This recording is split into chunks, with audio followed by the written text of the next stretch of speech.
Commissioner Smith, Here. Weinrice, Here. Bragg, Here. Robish, Present. Mayor Harrington. Here. Join me in Pledge of Allegiance, please. I pledge allegiance to the flag of the United States of America and to the republic for which it stands, one nation, under God, indivisible, with liberty and justice for all.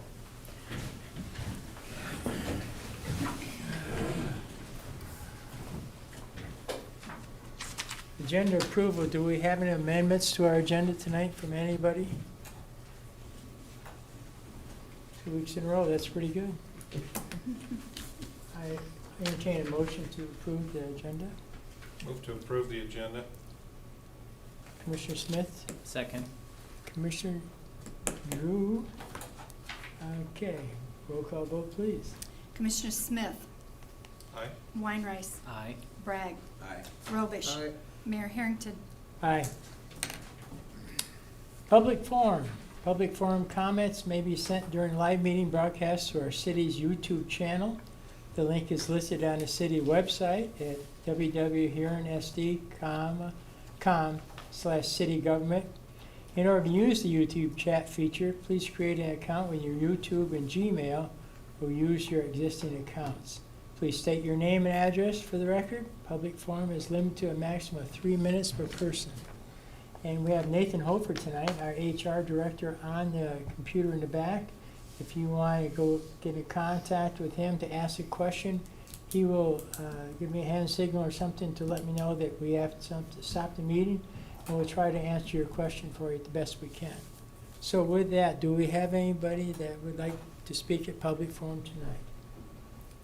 Yes, Commissioner Robish. Thank you, Mayor. We got the state fair coming up in our town here, so I guess I would publicly ask everyone to kind of maybe spruce up just a little bit. We're doing some spraying around the edges of town and through the main thoroughfares, but now is the time to do that to get ready for the visitors coming in. Appreciate it, thank you. Thank you. Any other public forums tonight? See none, we'll move on. Consent agenda. Matters appearing on the consent agenda are expected to be non-controversial and will be acted upon by the commission at one time without discussion, unless a member of the commission requests an opportunity to address any given item. Items removed from the consent agenda will be discussed at the beginning of the formal items. 4.1, minutes of August 9th, City Commission meeting. 4.2, fuel quotes of city departments. 4.3, set August 30th as a public hearing date to consider transferring a 2021/22 retail off-sale malt liquorage and South Dakota farm wine license from Panda Garden Yang Incorporated, 2979 Dakota Avenue South, to Panda Garden LLI to Incorporated, 2979 Dakota Avenue South. 4.4, set September 13th as a public hearing date to consider resolution number 2021-04 requested by the Huron Regional Medical Center to vacate Oregon Avenue Southeast. 4.5, raffle filed by the American Legion Post 7 on November 11th at the Legion 495 3rd Street Southwest. 4.6, special event on sale beverage license for the Hangar restaurant for the Pheasant Forever banquet on October 9th at Campus Center.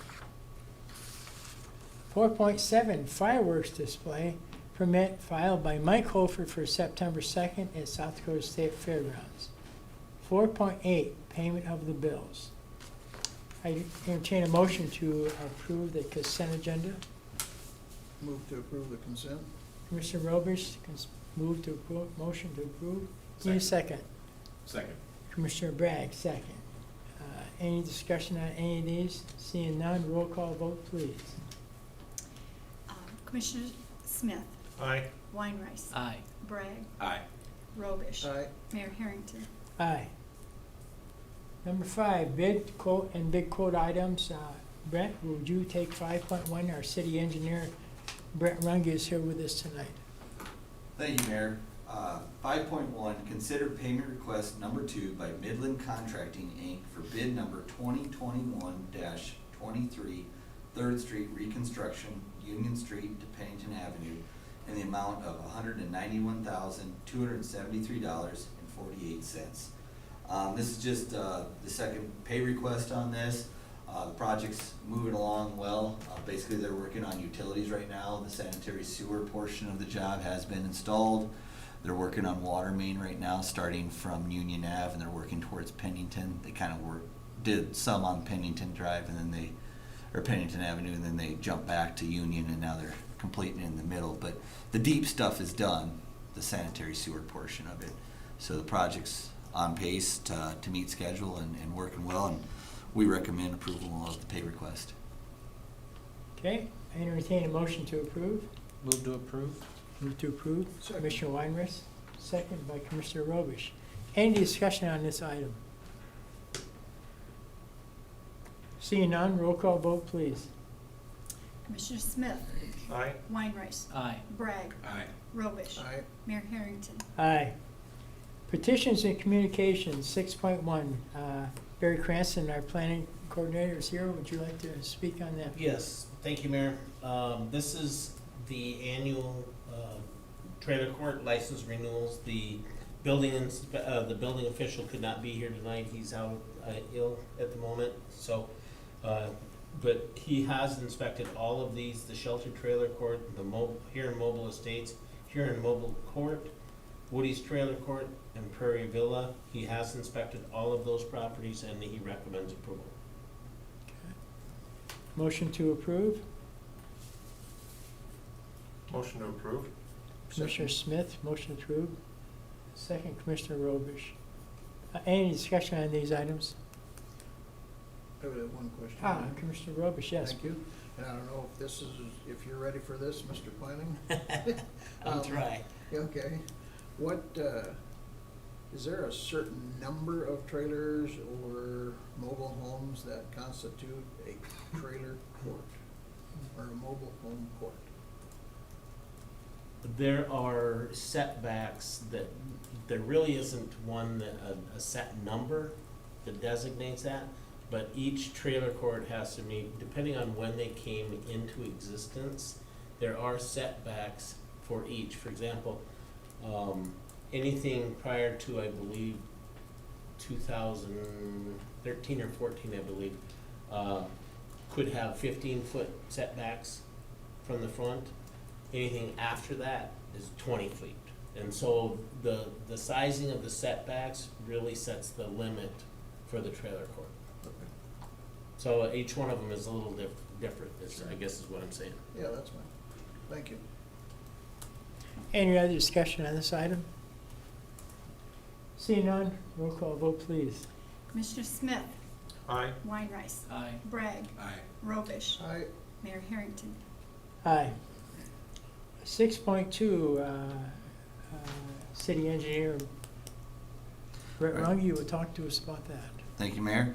6.2, consider professional service agreement with Stockwell Engineers, Inc. for Dakota Avenue improvements and authorize the mayor to sign.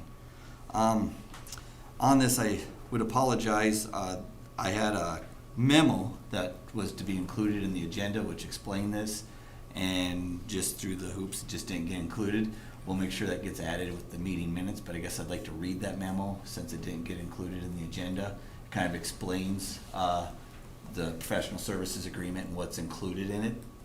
So it's the engineering department has received a proposed agreement from Stockwell Engineers, Inc. to complete Dakota Avenue utility and streetscape improvements design from 3rd Street North to 9th Street South for the city of Huron for an hourly not to exceed amount of $143,176.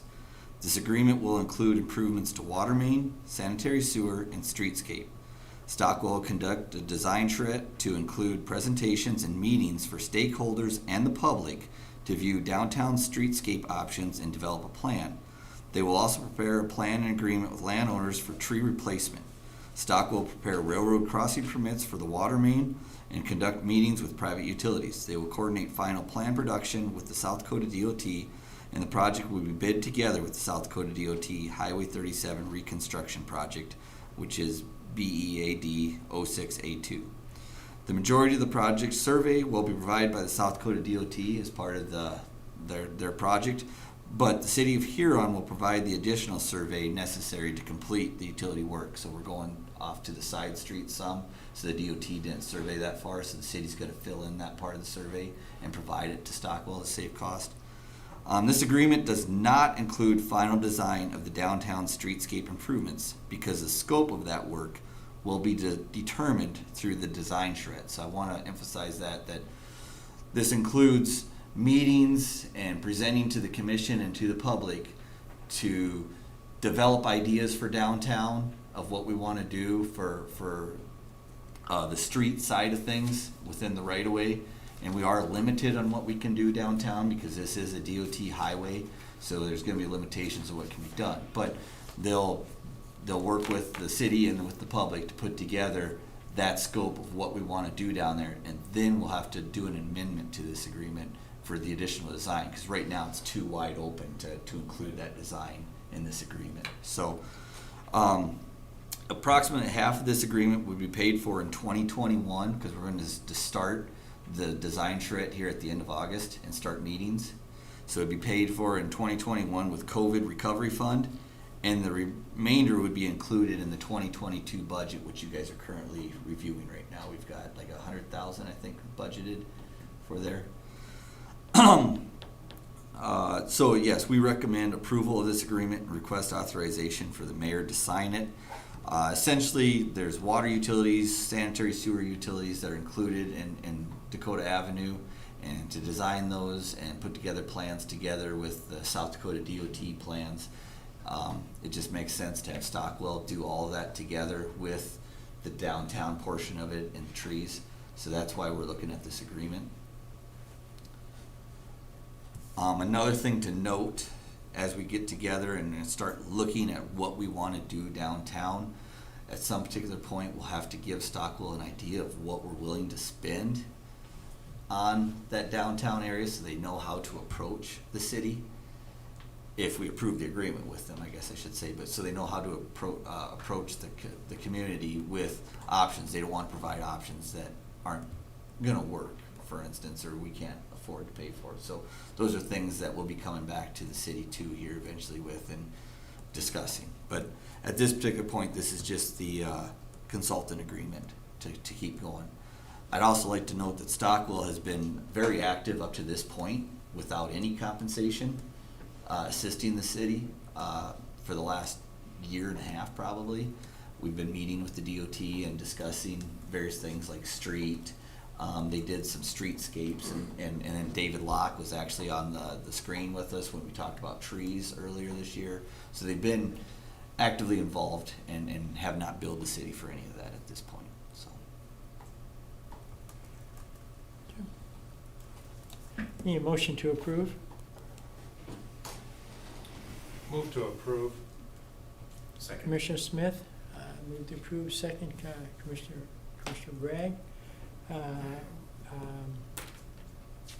Any discussion on this item?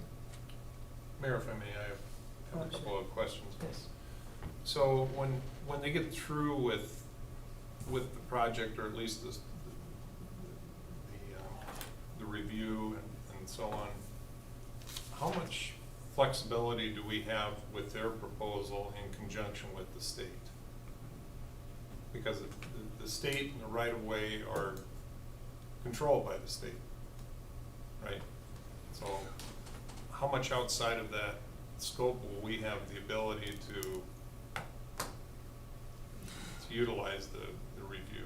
So if I'm understanding correctly here, you're wondering the coordination effort between what they put together for plans and what the state will allow, I think is what I'm gathering. Whatever Stockwell does is, the state will be invited to, and we will vet it, through the state so that they have a chance to review and make sure we're not going, crazy on things that aren't gonna be allowed, I guess, rather. But just, there'll be close coordination through all of this with the DOT. We have already been in a lot of discussions with them on what we can and can't do, so we have a pretty good idea of the boulevard that we're essentially dealing with, right? There's when you get downtown, there's your sidewalk area that's required, and we really can't touch that or do anything with that. But we have this boulevard space, and that's our place to do various things that we want to do down there, whether that consists of decorative lighting, benches, sculptures, planters, trees. That's going to be feedback. I know trees, a lot of owners downtown don't like trees because it attracts birds that then create problems beyond that, and it also hides their signage and whatnot on their building front. So those are all things that'll be coordinated closely with the public and with the downtown business owners, but all of that will also be coordinated closely with the state as the process goes, and that's what Stock will be here to facilitate that. So is it being done mainly for acknowledging infrastructure within the right-of-ways, or is it for beautification? Is the survey being done for beautification, more heavily on beautification or more heavily on infrastructure within the right-of-ways of the state-controlled area? Yep. So the surveys and the meetings and discussion with the public, that'll be focused on beautification, because essentially the street width and the design of the actual street itself, that has already been set now by DOT. They're moving forward with it. They've got a lot of their design complete on that. That was already kind of completed earlier on when the DOT did their public meetings back in January, and that's where they made that final decision of how they're going to approach the lanes. So for instance, downtown, instead of having the 4-lane like we see now, they have committed that they're going to do the 3-lane with the parking area there. So I mean that's DOT, and that's been determined by DOT. So what Stock will be responsible for in the downtown portion of it would be beautification. So the end product of it will be DOT stamped, so to speak, so that they don't put something in front of us and we say, well, that is the direction we want to go. DOT comes back and says, no, you can't do that. Correct. Before anything's put together, yeah, that'll be. We do have some leverage, if you will, as a community. If there's certain things that we want, as long as it's not a safety issue and whatnot, that if that's something the community wants, and the DOT is maybe resistant of, we've kind of pulled on some of that leverage, if you will, with the tree situation, and we didn't get exactly what we wanted, but they didn't get exactly what they wanted, so that's a compromise, right? And that's where we come. So I mean, but yes, for the most part, there will be they'll be careful that whatever they present is going to be DOT approved. Yeah, I guess where I'm coming from on it is for up to $143,000 for that project, or for that plan to be put in place, that we don't get to the end of it and then they, Yep. the DOT comes back and says, well, you can't do that. Right. And the design shred portion of it is $30,000. So the other 110 is on final design plans for water main and sanitary sewer, which is probably $1 million of improvements that we're planning. We're looking at water main all the way up and down Dakota Ave there with services and along the way there. So, with a $1 million project, and typically you're looking 7-8% design fees plus other portions of it. That's where they come out with that 100,000 or so of that. 110,000 in the end is design of water and sanitary sewer, and then there's just preliminary design of some of the streetscape, and then there's also the tree portion. They'll be working landowner meetings to put together agreements on the trees and how we handle the tree portion, which would be like from 5th Street to 9th Street. So, Okay. but yeah, the design shred of the downtown, that's the meetings and the discussion of that was 30-some thousand and change. Yeah. Yep. Okay. Thanks, Brad. I guess I would like to just kind of go off on part of that, 39,000. Mr. Runge also, because last week at our community improvement meeting, there was a very, very lengthy discussion, and there were a lot of numbers flying around, because we used 100,000 last week, that was in the budget. We used, I think the 30,000 that was originally, or whatever.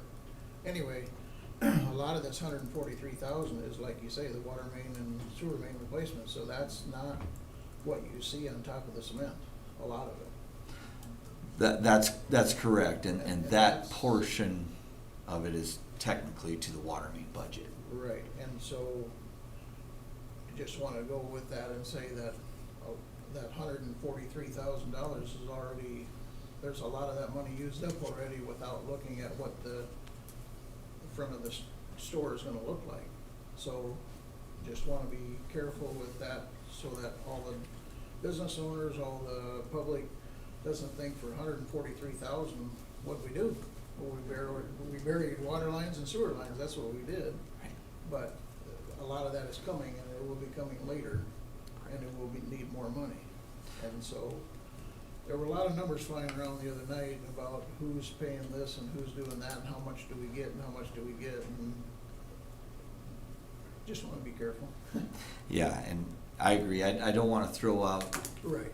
too many numbers here that aren't, stamped or certified by anybody for estimates and different things. And that's why I think a work session in one of these upcoming meetings, not tonight, but down the road here, to discuss what are we willing to spend. And I've got some numbers in mind from Stockwell Engineers based on what for City of Vermillion and based on what like the City of Yankton have done in their downtown portions and what it costs them per block, and how that goes. I'm hesitant to announce those numbers here I'm glad you because I are. don't want those numbers to stick all of a sudden that this is what the city's wanting to spend. Those are something I want to bring to the city and discuss, what do we see as a reasonable level, looking at this is what it gets you.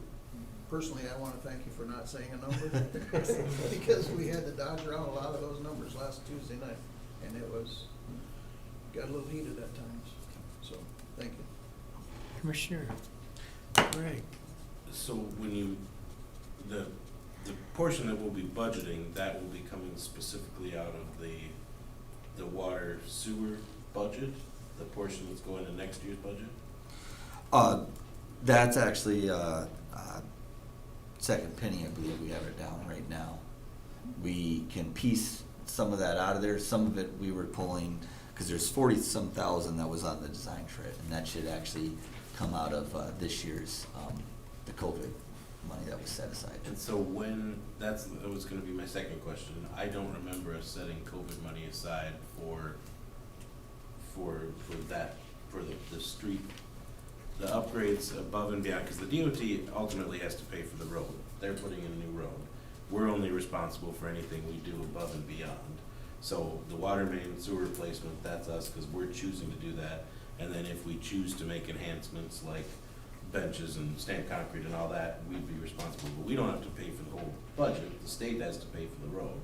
So where is that? I don't remember this group ever putting money aside out of the COVID dollars towards the design and upgrades over the DOT.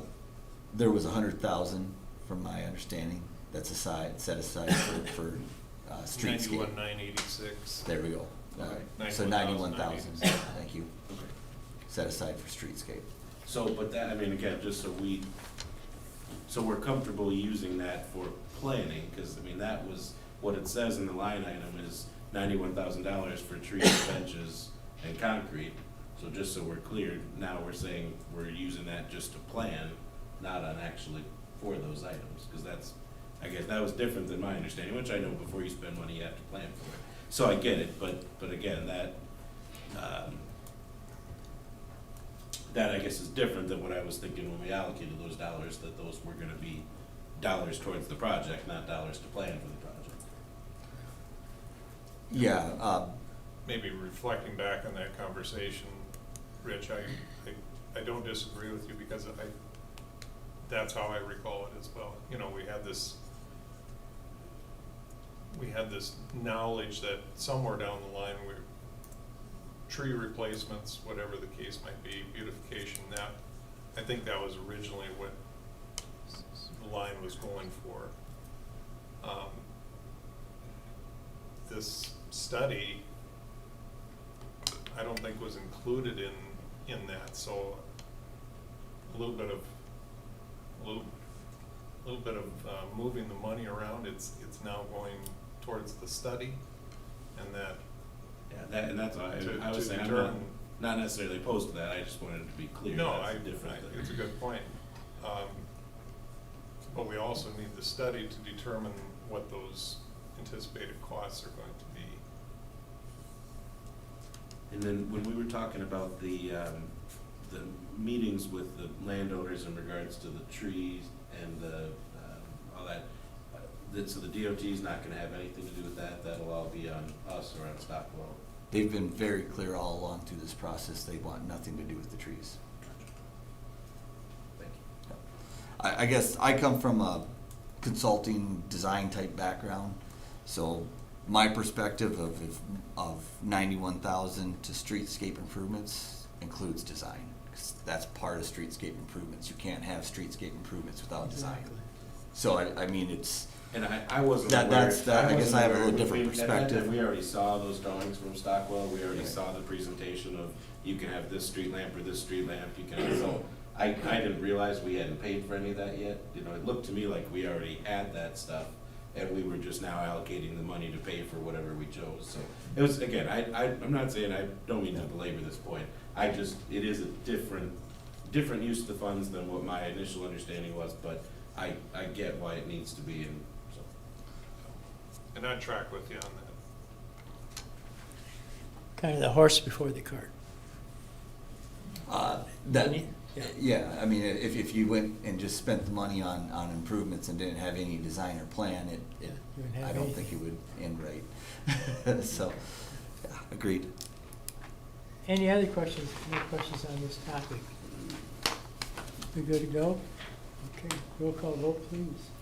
Commissioner Smith, Aye. Weinreich, Aye. Bragg, Aye. Rogish, Mayor Harrington. Aye. Okay. Now we're gonna go to 6.3, and our city planner, Barry Cranston's gonna explain to us what that is. Okay, thank you, Mayor. I have put this, basically the proposed plat. It is short, 2 lots, but I did it on purpose, honestly. So what you see here is the Shelton-Saxton plat area. And basically, it takes up along Arizona here, and then Saxton Drive is to the south, that these houses face Saxton Drive. So this is the cul-de-sac in question. This seems to be the most contentious part of the topic here. There are 2 lots that are over here on Minnesota. Either of those, they are platted or as a part of this plat being proposed tonight. These would both be platted as well. But for the purposes of this discussion, the most contentious item seems to be this cul-de-sac area. So what I've tried to do here is depict those 4 lots along with lot 1, which is the cul-de-sac area itself. So what this is showing is that the red Z figures, there are 2 here already that a garage has been built on lot 15 already, and it's been through a covenant that is filed with the courthouse. That lot is now part of a larger parcel that can never, so lot 15 can never be sold by itself unless this body agrees to release those covenants. Also, lot 19, as you see here on this drawing, has been, through the use of a covenant, has been parceled and connected or joined to Katrina Shelton's lot to the south here. So they can never sell this portion of that land without this body's approval. In both cases, there were garages that were approved via variance from this body to allow them to put a garage on those additional parcels. Because we granted the variance because there is a requirement that a garage must have a primary residence, essentially.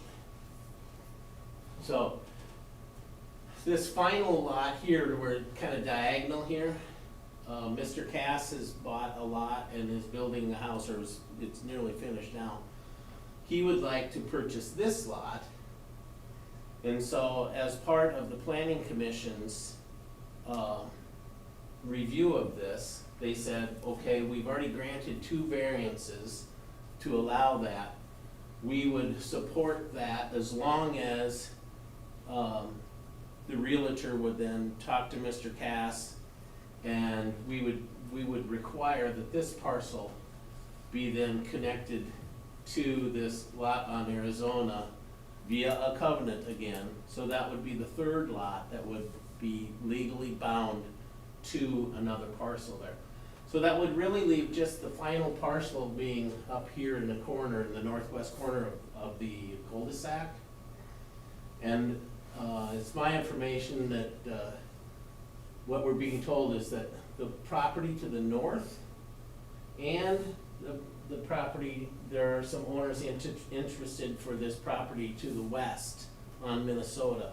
Could potentially want to buy that, but in either case, that lot would be required, again, to be adjoined to one of those 2 lots via a contract and then filed, or a covenant, then filed at the Register of Deeds office at the county. So that leaves the most contentious part here, and I have a different opinion than the city engineers staff does. They are concerned about, and I don't want to speak for Brett, but they're concerned about this lot 1 and its finishing. Because the most south part of that cul-de-sac does not exist. There are some millings there that we had the permission from the property owner to put some millings in there so we could get like garbage trucks and things down that cul-de-sac and turn around because they were wrecking this property owner's driveway. So that allowed us to come in here and drop some millings in there that's just big enough to get everything turned around. Plus this garage enters out via gravel onto Michigan Avenue and uses that same millings area to then exit on Michigan Avenue.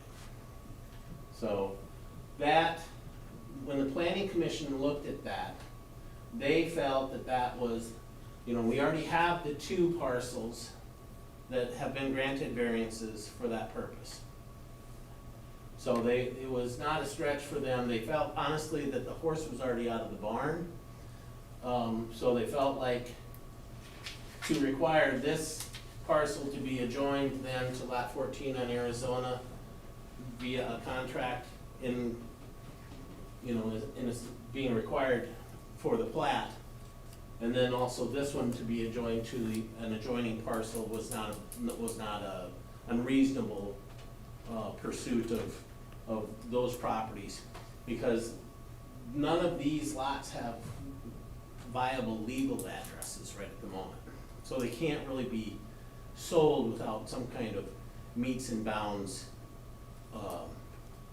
legal address.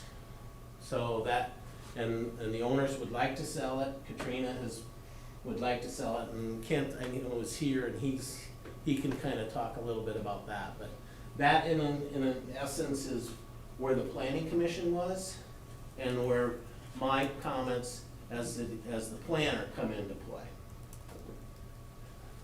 Are there any questions of me? Not Okay. yet. Not yet. Not yet. Could be. All right, thank you. I see Kent Shelton's here tonight. Kent, you have some words to Would you like to give us your name and address so we can get it on the record, Kent, please? Sure. This is Kent Shelton, and I'm representing my mother, Katrina Shelton.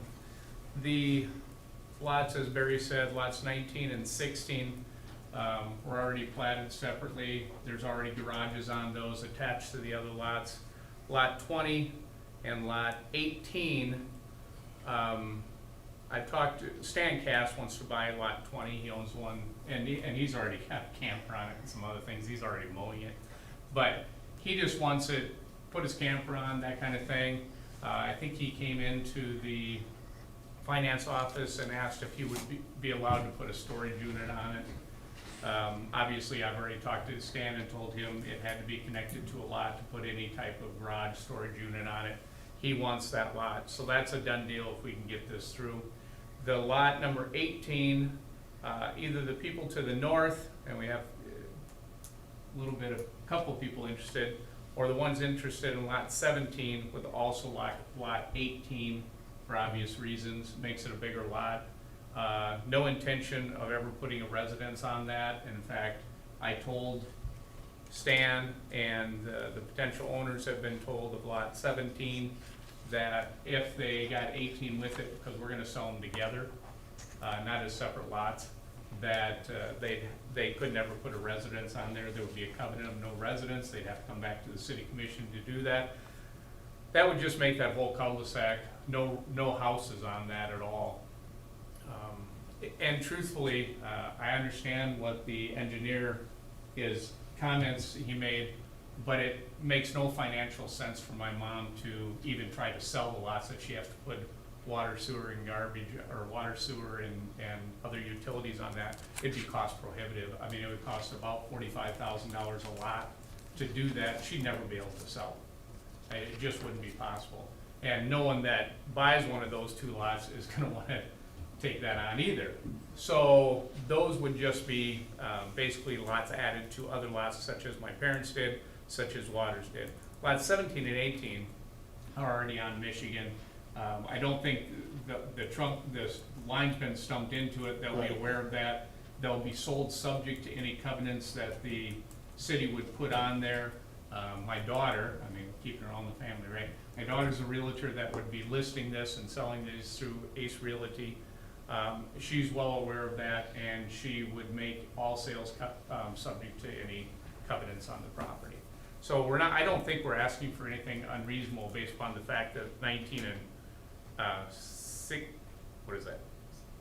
19 and 15. yeah, 16 have already, they've done the same thing. And that's in the cul-de-sac. And that's all. She doesn't want them anymore. My dad thought they were worth, my dad had big ideas, as you all know, and he always tried to develop them, and he did well. But my mom doesn't want to pay $400 a month is what she's paying right now, $100 a week to mow it. She just wants to sell them and be done with them. Then she'll be down to just the townhouse she lives in. So that's what we're requesting. If you have any questions, I can try to answer them. Any questions for Kent? I do, I guess. Yes, Commissioner Robish, So please. Kent, do you own the one going north, the straight line going north? This lot right here, lot 3, Correct. is owned by Modis that live right here. Okay. So, Okay? And then Taylor Jans owns the one just to the north side of that. So that couldn't be coveted. It probably would never be unless Modis are interested in it, unless she's interested in it, but I don't think they are. I think the best one, and we have a couple of different individuals that would like 17, but they said the only way they'll buy 17 is if they can get 18. Which makes sense, right? Because there's no alleyway there. If you wanted to put a garage or anything off the back end, there's no way to get to it unless you come in through here. So we have 17 and 18, but 17 and what's the one right, remind, is it 16? 16? No, No, 15? right there on, right there. Right here? Yeah, what is that? 17 and 16 would be sold, I thought that was, oh yeah, 17 and 16 would be sold together. Oh, not 18. Not 18, I'm sorry, if I said 18. Lot 17 and 16 would be sold together. Because it couldn't be covenanted with the lot 3 above unless they bought all 3. Right, they already own these two. Oh, they, Yeah, Modins do. okay, Modins live right here. okay. So we would sell lots 17 and 16 together, lot 18 would be sold separately. Mom and dad own that with the garage right here, and Waters own that with the garage right here. That received a variance to do that. Again, those lots are attached to the residences already, or the lots right next to them, and that's all we're requesting to do. So I didn't see the engineer's notes, I guess I didn't. You're gonna hear it in just a minute. Okay, Yeah. all right, okay, no problem. So, you have any other questions for me? Any other questions for Kent? Thank you, Kent. Thank you, Mayor. I'd like to note, as we look at that diagram up on the screen, that those lot numbers do not correspond to the plat. So just, Yeah, that's where I was wondering. Yeah, I think I that's- was talking off the plat, and Right. those numbers didn't coincide. And that's my fault, that's an older, that's from the original preliminary plat. So, thank you, Brett, I'm sorry, you're right, I screwed that up. right, and I understand that Yeah. you were looking at the numbers thinking that's, Yeah. and you're right. You had them in your head what the lot numbers were, but they don't match up there. And for the meeting minutes, I'd be careful of listing lot numbers on the screen because they don't coincide with the plat that we're looking at. So yeah, this is a final plat that we're looking at. And from the engineering's perspective of this, I mean, I understand what the planning commission has done or has recommended and what the city planner has recommended. But I guess I don't feel that we'd be doing our job as a city engineer to not bring up the issues at hand by doing this. Whether they wanted to be or not, they're essentially developers, the Sheltons on this. And developers have responsibility as they're developing their development to provide the street and utility improvements of that development before it's handed over to the city of Huron, because we don't want to pay, the city of Huron, the taxpayers of Huron, don't want to have to pay for the utilities and improvements of that development. That's on the developer's cost because he's the one selling those lots and making the money off from those lots. He should be putting those improvements in as part of his development. And we have a lot of developers around town that I'm sure would be very excited about the fact that the city will accept final plats from them without completing their streets. And we'll accept the plat because they're actually gifting the cul-de-sac right away to the city as part of this plat, which means it'll become ours to be responsible for. They would love the fact that the city would accept their streets without having curb and gutter, asphalt pavement, storm sewer, sanitary sewer, and water, none of the improvements in there that they wouldn't have to provide as part of their development. And all of a sudden, the city's on the hook for putting those improvements in and for the cost of those improvements. I don't believe we want to set that precedence in the city. I actually know some developers off the top of my head that have been asking the city to do some of this, and we've resisted because that's not a good procedure. You know, that the city, the taxpayer in the city of Huron should not be paying for a developer's expenses, which that would include the street and utility portion of this. And actually, by accepting this and moving forward with this, if you allow these final plats to go through, suddenly there's no incentive for the new owners or for the developer at this point to provide these improvements. We have no leverage over them to make them provide the improvements because these are the last lots of this development of this area. And per city ordinances, I'll just read off what we have in here. Street and utilities have not been completed and improved per City of Huron standards and per City Ordinance 24.12 and 24.28. These ordinances require improvements to be made before any private construction or building permits may occur. An adequate bond or binding agreement may be provided to ensure that these improvements are completed and allow final platting of the lots. The improvements are defined in the city ordinances, and they include street paving, curb and gutter, water main, sanitary sewer, storm sewer, etc. There's a whole list. But our own city ordinances are very clear on how the city of Huron is supposed to proceed on accepting final plats on a development like this. And the only way we should be accepting final plats is with the developer's agreement in hand that they're going to complete the improvements before they're turned over to the city of Huron, and bond from that developer. So if they don't complete those improvements, the city has the money from the developer to complete those improvements so that the cost doesn't fall back onto the taxpayer. So those are our concerns as we move into this. Right now, there's about a block and a half of street that you come up to a dead end right now without that cul-de-sac.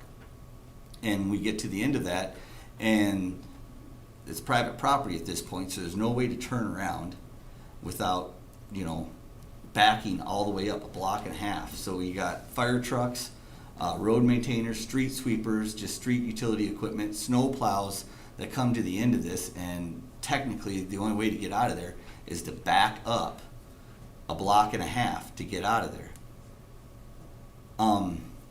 Unless the cul-de-sac is finished.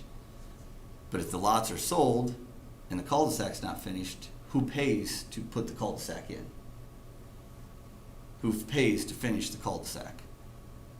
And I talked to the fire marshal, the fire chief, and he also expresses concern from a safety standpoint of being able to turn a fire truck around in there without a cul-de-sac at the end of that street, or to be able to provide fire service if needed in that area. So it's also it's from a public safety standpoint that cul-de-sac needs to be completed.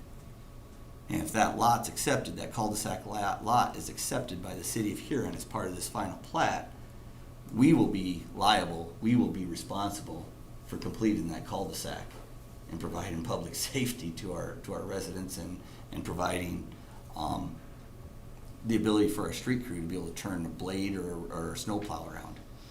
So that's the main concern. I don't have a problem with the platting of the lots as long as we can get a bond and insurance as in an agreement that they're going to complete the cul-de-sac.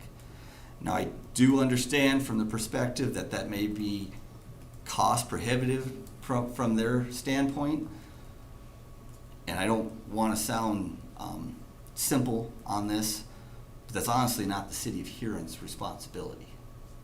Our responsibility is to uphold our city ordinances and requirements and look out for the general taxpayer, the general resident of the city of Huron.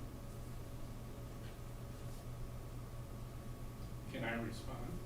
Sure. Well, let's put it this way. If you don't grant it, then the city has to back up and not pull in there like they've been doing for the last couple of years, and I'm not trying to be petty. But we allowed the city to put in millings right here, because it is private, and the garbage trucks have been going in and turning around, and the plow trucks have been going in and turning around. If you don't grant that, Katrina Shelton could say, you stop here, you back up. You don't come down that street. You don't plow in there. You don't run your garbage trucks on there. That sounds ridiculous. Just like it sounds ridiculous to pay $90,000 to sell 2 lots, which you're not going to be able to sell. So what will happen is that property will never be developed. She'll just keep it, and it won't be developed because it can't afford to. It will never be sold. The city, and I'm not going to be able to name them offhand, has a number of streets that are gravel that do not have curb and gutter all over town. They just do. They have either chosen not to put in curb and gutter or whatever. Why does it have to be put in there? It can stay just as it is, grant the plat, leave it just as it is, and you've been using it for 2 or 3 years anyway, just the way it is. And it can continue to be used that way. Now, do I think my mom would tell you, no, you can't drive your garbage trucks down there and turn around or plow? No, she's not as mean as me. She didn't go to law school. So I don't think she'd do that, to be honest.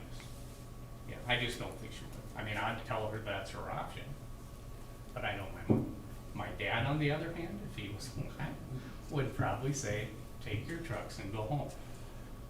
I don't think my mom would do that. But it makes no sense from a financial standpoint to develop it if she has to put in sewer, gutter, and other utilities. She can't do it. Those lots will remain just as they are, empty lots, and we'll let Stan park his stuff over there is what's gonna happen. and she'll pay $400 a month to have it mowed. Or somebody would, so, okay?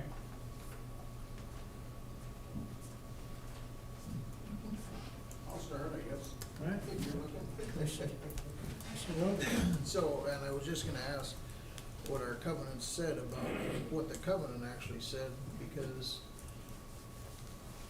like our other gravel streets in town, I understand, and I was gonna ask you that before that got brought up, but the way that goes is we take a survey of landowners, and if it's, unless this has changed, but unless the majority of the landowners do not want to accept that cost of the curb and gutter, asphalt, it doesn't pass, and it stays gravel. Is that, I think I'm still correct on that. As far as I know. So, and I guess, so, whereas this would be, I know it doesn't have any water and sewer and storm sewers, I understand there's nothing there. But if the land, if we went through, and that covenant went through, if everything went through with the covenants, and then they decided they wanted the street, and that would have to be a majority of, in favor to do that, correct? Or we can't just go ahead and say, we're gonna do this, right? I don't think we can. I don't believe you can without it being some form of taking Yeah, from those landowners. But the covenant itself, what that does is, it's very simple. It just adjoins the two properties so that one property can never be sold without the other. correct. And it would have to come back to this body for you to formally release each one of those. So if there was a garage built on a lot 20 on the Mhm. picture, and they wanted utilities in that garage, it would have to come through the utilities of lot 14.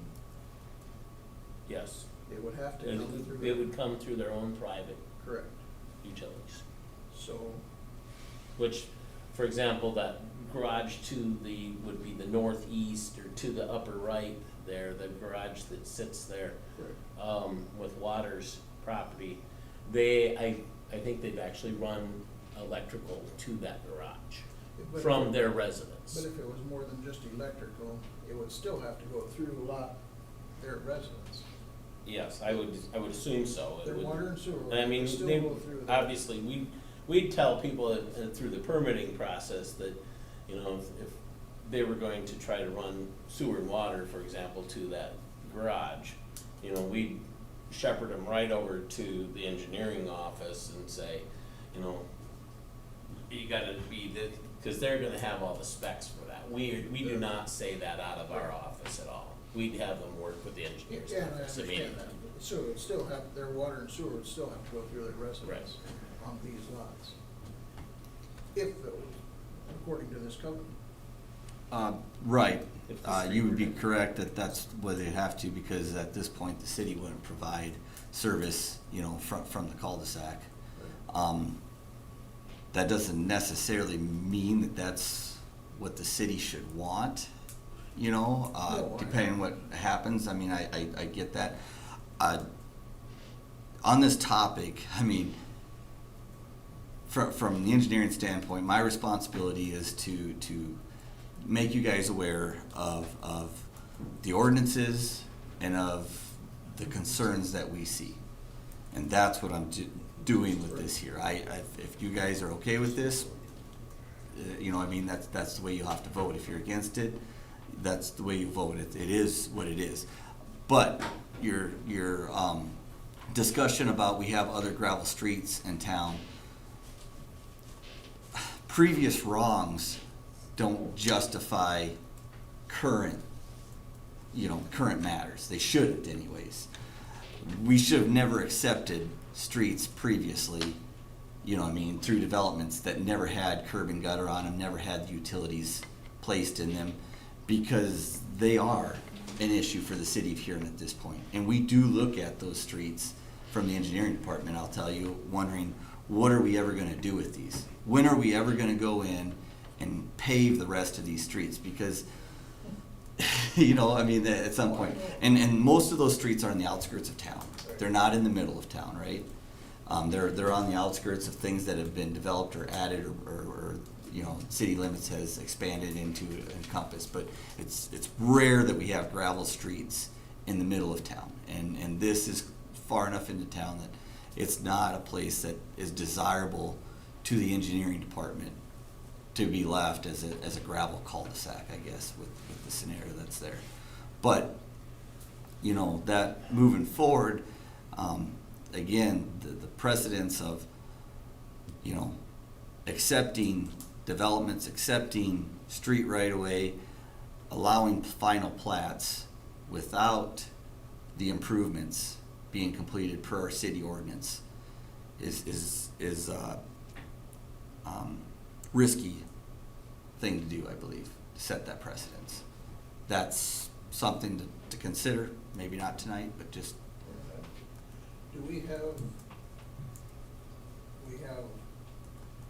anything in writing, or is it just a gentleman's agreement that we have that cul-de-sac that we can?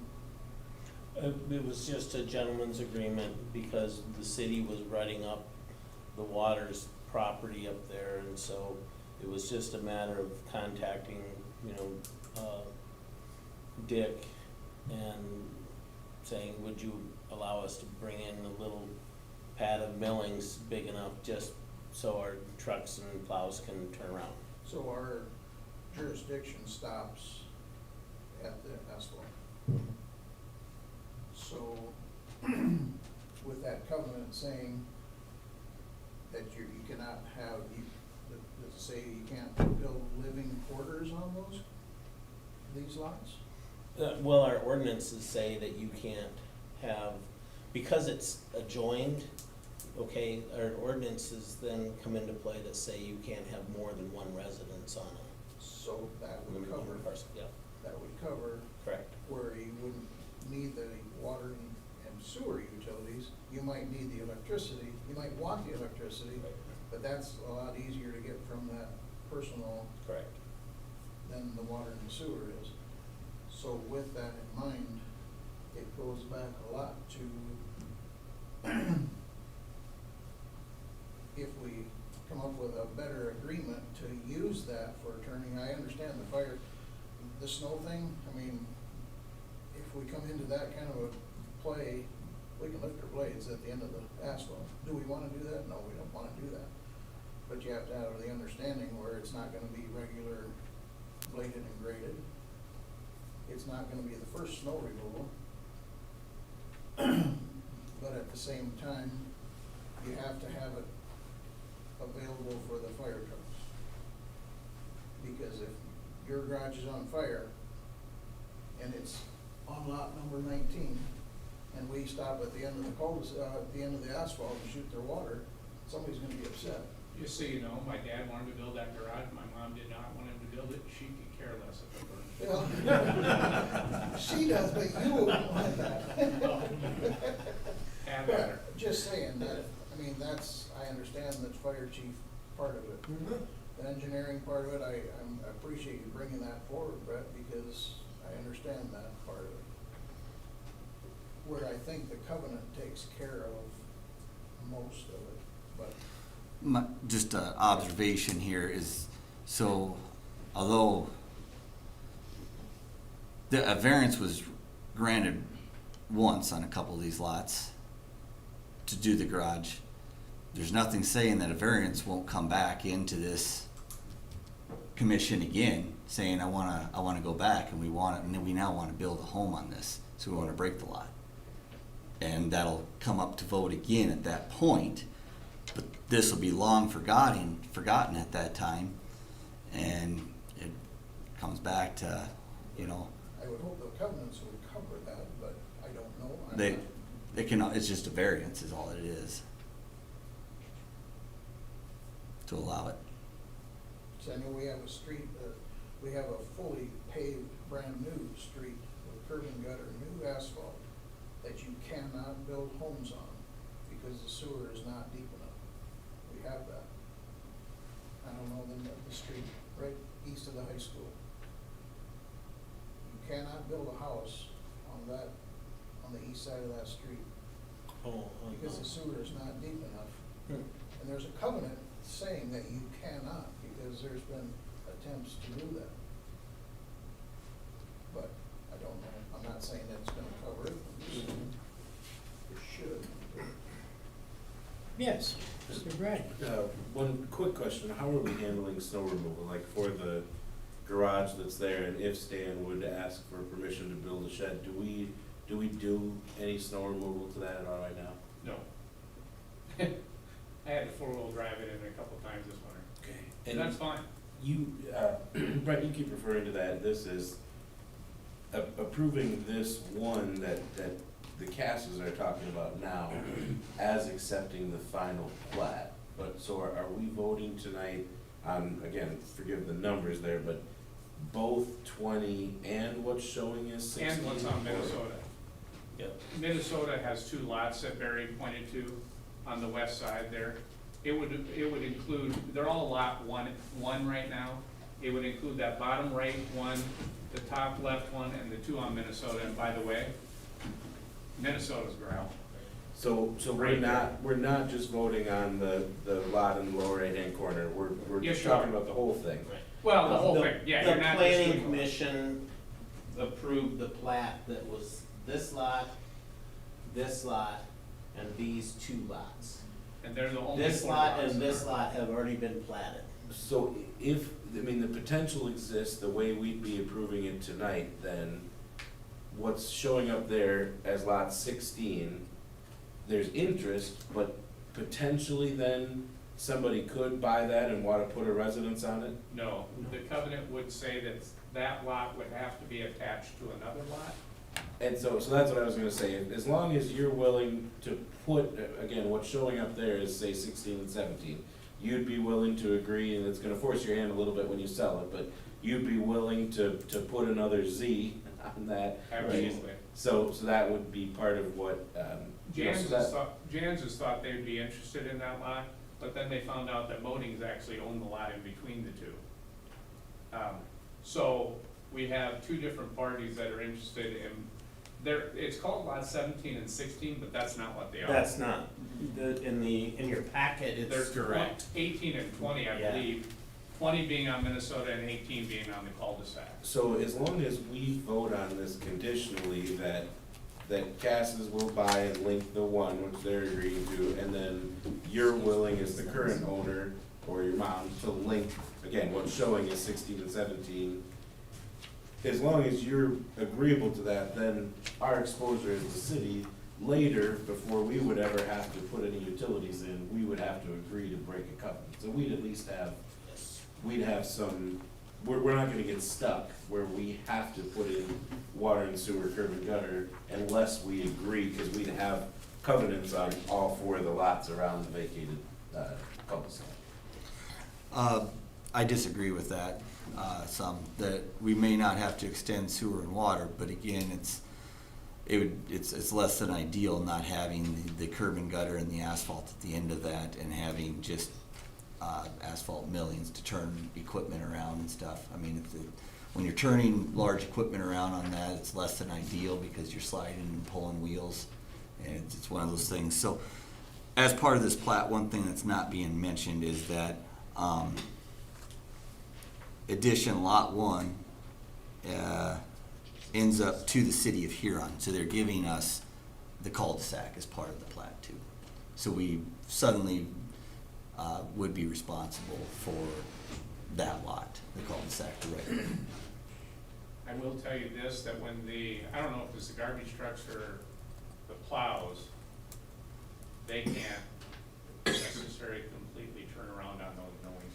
They go off the millings when they turn around, they go into the yards right now. So putting a curb and gutter might, if the millings are right where the curb and gutter would go, I don't think the plows could turn around there without going up over the curb. So actually, leaving it as millings would be beneficial, because then they could turn around in there. But That'd be speculating on the width of the millings though versus the curb and gutter. and I'm totally speculating. Is that cul-de-sac big enough for a turnaround for, as presented? Is it big enough for a garbage truck to turn around completely? No. I think it's big enough for the garbage truck. Yeah, we should be able to, we turn in our other cul-de-sacs. As long as it's me, I'd have to look at it, it's 100 and, It's 100 feet in radius. Okay. Before they were pulling up to Waters' property and then backing down the street. Well, then they started pulling into Waters' properties, and if you look at Waters' properties, they put a rope around their property so no one can go on their property anymore to stop that from happening. So or someone contacted my dad and asked, would it be okay if we threw some millings down there and then flipped around the plow and the garbage trucks there, and he said that was fine. Is there a set size of that cul-de-sac, or would that have to be negotiated between the city and Mrs. Shelton? The size that was platted is the size that is a set size. yeah, we do have minimum requirements for cul-de-sac, and Okay, so there would be, but there isn't. Okay, there you go. It seems to me like if the Sheltons are willing to agree to, looks like the correct lot numbers are 18 and 20, looking at the southern plan. If they're willing to agree to link 18 and 20 with a restrictive covenant, then we'd have a restrictive covenant that says no primary residence can be on any of those structures that so we really then, to boil it down simply, if they're willing to do that, and they are, we'd really be asking for them to pay for curb and gutter solely for the purpose of a turnaround.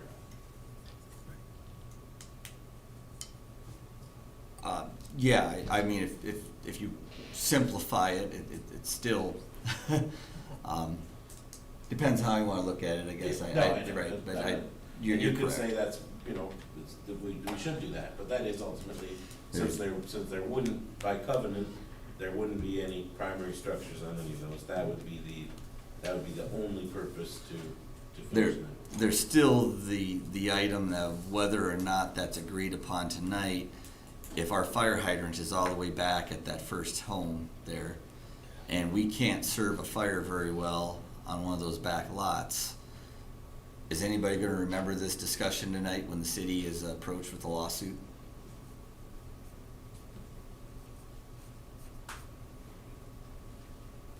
So just strictly as a question then to follow that up, what if it was just a really large lot in the city? Because then obviously there's not let's say that one owner bought that whole thing and just had it as a really big lot and had a garage in the corner of it. And I'm not trying to, I'm literally just asking because I don't know how that would be handled. Would seem like it would be the same thing. We'd have to reach back onto private property without having a hydrant.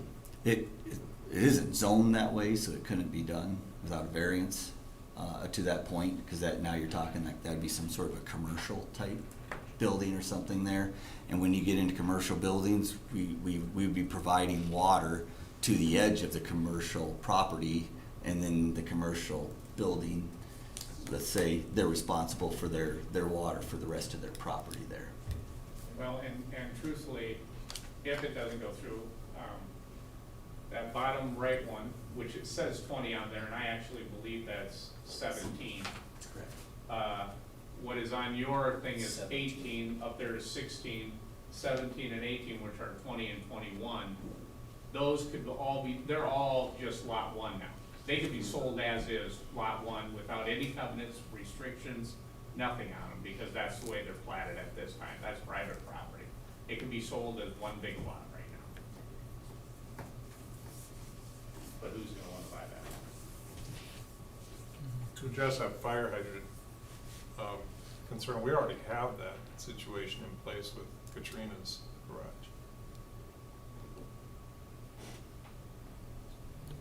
That would be correct at this point if there's a garage back there, yeah. That doesn't make it right, but it's No, there. I appreciate where you're going with it. Yeah, Um, I think the fire hydrant, yeah, go ahead. I guess where I'm looking at it, some differences in this location is in comparison to through streets that are gravel. This is a dead end.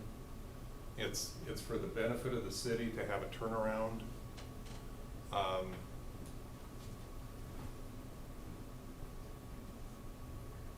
You know, and because of the covenants in place, not having water and sewer as part of the development, that makes sense to me.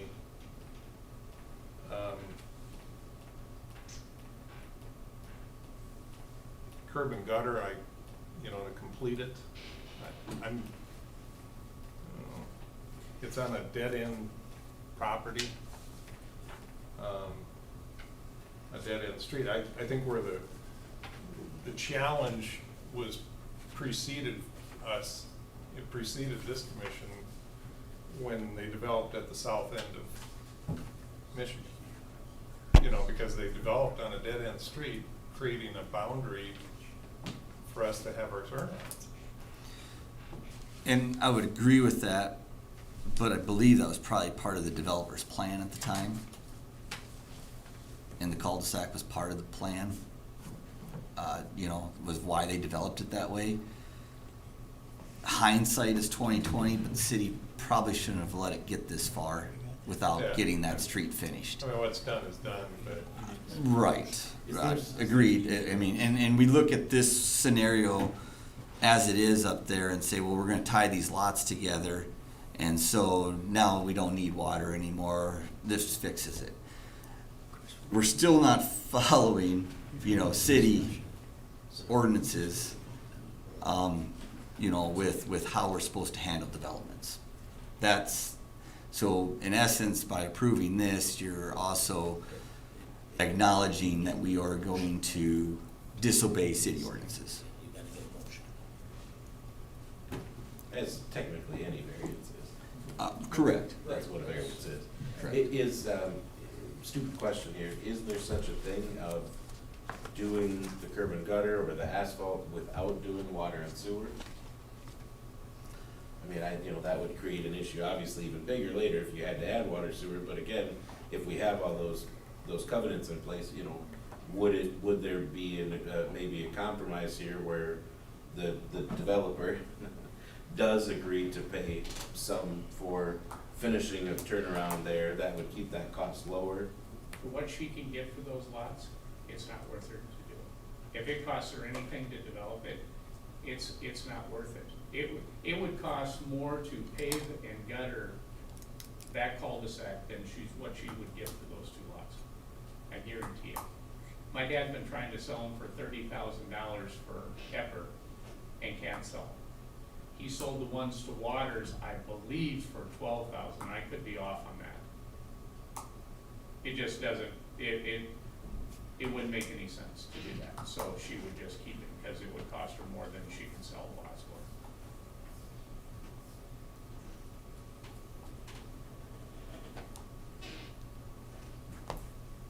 Any other discussion on this item? We've had a good discussion, I might add. There is no more discussion. I need a motion to approve, and then we'll go into roll call vote. So I have a motion to approve. I would move to approve that plat that's up there. Okay.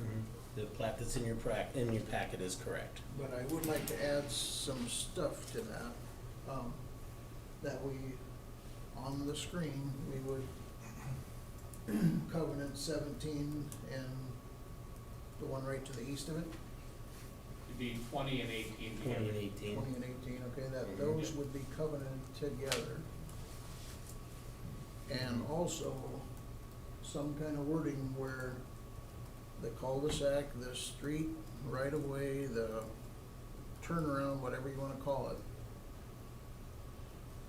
is set in place, and we've done what we're gonna do. No more millings, no more gravel. It is what it is, as long as we get the, more Are than you that. talking about like an easement? Okay, call it what you want, but more than a gentleman's agreement, that we turn that, because we're not gonna gravel it every 4 years, 5 years, 10 years, every year, we're not gonna do it. We would own it. What's that? We'd own it. If you approve it the way it is, we would the city would be responsible for the cul-de-sac going forward. Okay, we own it? But Commissioner whatever. Robish, you would also wanna add that what's on there is lot 20, which is actually lot 17, as part of it, would attach to lot 14. If he does go through with buying. I mean, I'd love to buy another lot, but it ain't gonna happen, so I don't wanna nail him down to it. But he's buying.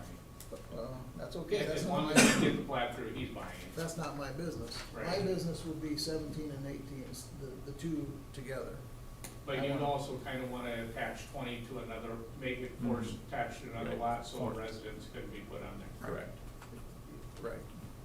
Right, that needs, yes, whoever it be. So, I guess I wanna add that to my deal, that we're not gonna build that up any more than what it is right now. It is what it is. Janet's like. I was just gonna say, you're Looks gonna like have to a run deer this headlight. one more time at me. Don't be afraid to- Because we've got a lot of different numbers here floating, or otherwise, Barry, you'll help me tomorrow with this. Okay, Because you get what we're going, I get what Barry, he's. you want the correct numbers on those lots? Yeah, I've got, that, what's correct is in your packet, Okay. in your It'd be board. the same thing that For her came from sake. the planning commission. Yeah, it, Yeah, he's gonna do it tomorrow. Oh, Yeah. okay, all right. As long as everybody's on the understanding that it's gonna the, be the correct. planning commission said the same thing. Okay. That's my Uh, motion. And you have your motion, I need a second on that motion. Second. Second, Mr. Bragg. Any more discussion at all on this? I have Yes. one question on these properties, since they are, the intent then on the bordering properties is to never have a residence on them.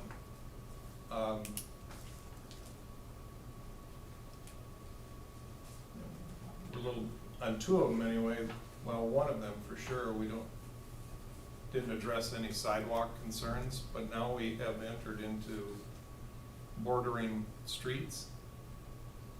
So if you put a garage on there, should it not require a sidewalk? They It's didn't like any on other Waters house? and they didn't on our lot. The garage is faced to the center of that. I understand that, cul-de-sac, but if so- they're gonna put garages on what's on the screen of lot 14, possibly 17 and 18, There's a house on 14, correct? That's Yes. where Cass is at. Yes. The one pertaining to 17, which you're seeing up there in the left corner, you're talking about tying those two together. That would require a sidewalk if it was a new construction, correct me, right? Right. If it's- And that if would be there's the any- same with what shows 18 as well, that would need I mean, sidewalk as well. that would be addressed with variance. Well, it would be addressed through the building permit, because we Yeah. have a requirement that new sidewalk be installed. But that would only be in Minnesota, I Only believe in Commissioner Minnesota, Smith was not- On talking Minnesota. about Michigan. on the coast. On the Right. Michigan. On Michigan, Yeah. yeah. But if there's no curb and gutter there, I don't think we could have sidewalk without curb and gutter. But On you- Michigan. You don't put a sidewalk in for just a garage, it has to be a residence, correct? And the building That's what we permit side require. of it. Well, and I guess that matter would be addressed if there is a variance that comes to, it's a separate issue outside of this, but I didn't wanna lose sight of it. Brian Smith, sidewalk champion. Trying to help you out, man.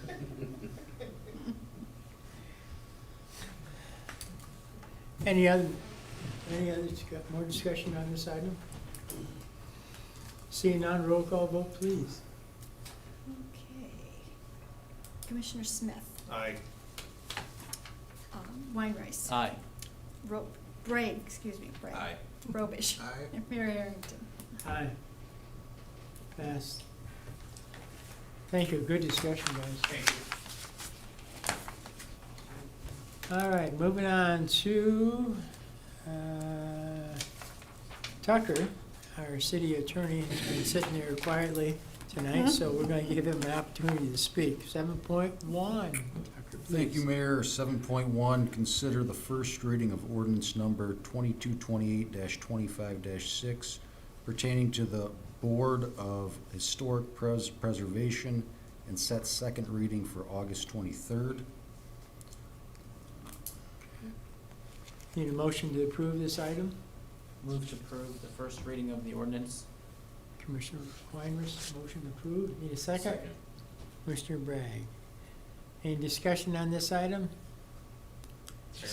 Yes, Commissioner Smith. And just for clarification, Tucker, the change on it is just striking the responsibility as a secretary. Correct. That's the only change in the ordinance. Thank you. Okay, any other discussion? Seeing none, roll call vote, please. Commissioner Smith, Aye. Weinreich, Aye. Bragg, Aye. Robish, Aye. Mayor Harrington. Okay, 7.2, Tucker, please. Thank you, Mayor. 7.2, consider the first reading of ordinance number 2229-23-405 pertaining to home occupation permits and set the public hearing and second reading for August 30th. Need a motion to approve this item? Move to approve. Commissioner Weinrich, move to approve. Need a second? Second. Commissioner Smith, a second. Any more discussion on this item? Seeing none, roll call vote, please. Commissioner Smith, Aye.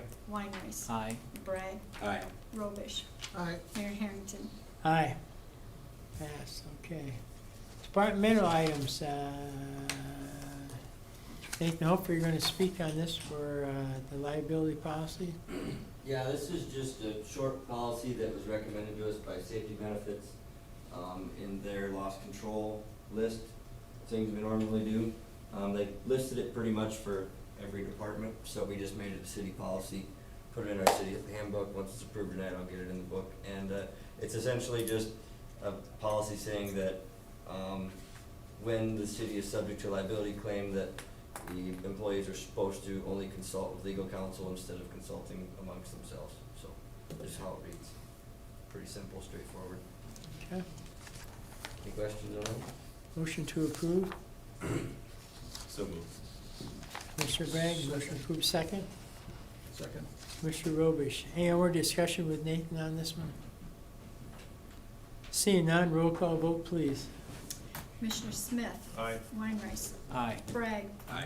Robish. Aye. Mayor Harrington. Aye. It's,